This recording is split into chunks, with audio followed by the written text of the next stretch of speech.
When you were younger, on some Sunday, your parents or family may have been watching American football and noticed that once a specific player got injured, one of your relatives got unrealistically mad and upset over the player's injury. That someone started saying things about how they needed that player to do well, or how they swapped a good player for that injured person. You may have even gotten more confused when you realized that they were upset over a player on the opposite team than the team that they were rooting for. If you never realized it then, that person was probably playing in a fantasy football league.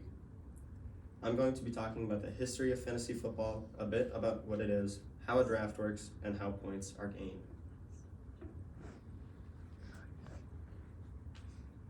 According to Britannica, fantasy football was conceived in 1962 by Bill Winkenbach. He had the idea to get with his buddies and compete in a competition where football players that were pre-selected would earn the person that chose them points based on how well that player did for their team. Today that has evolved into a household game and many phone apps for anyone interested in American football. Leagues are put together with friends or in more competitive environments, and typically have 16 or fewer teams run by either individual people or groups. These people or groups are called fantasy managers, and they will have their chosen players play from Thursday to Monday and will get the manager points based on their performance. Managers will compete against one another every week for 16 weeks, and your goal is to beat the person that you're up against for the week to get a win. The person with the most wins at the end of the 16 weeks is deemed the winner of the league.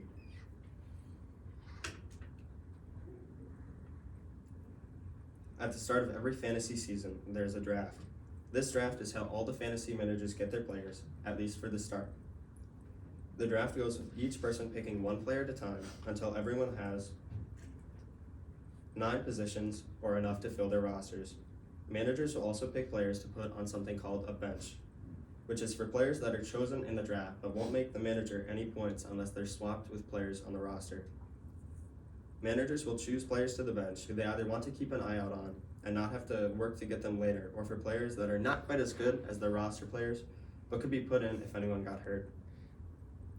Your drafted players are not concrete for the 16 weeks, as you can put players on your bench, put benched players on your roster, take undrafted players for your team, or trade players with another manager.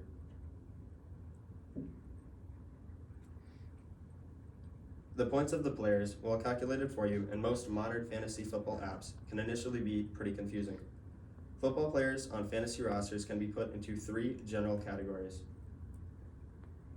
the offensive players, the kicker, and the defense team. According to ESPN, who owns and runs the most popular fantasy football app, standard scoring goes as follows. Offensive players, who take up most of the fantasy roster, have the most ways to earn points. Offensive players will earn points for their fantasy manager by either doing things that gets their team closer to a touchdown or by directly making a touchdown. Kickers earn points by scoring field goals, and the farther a kicker is from a field goal, the more points they'll get. The defensive team works a bit differently from the others. In fantasy football, individual defensive players would have very little opportunity to make any points for their fantasy managers if they were under the regular offensive scoring system.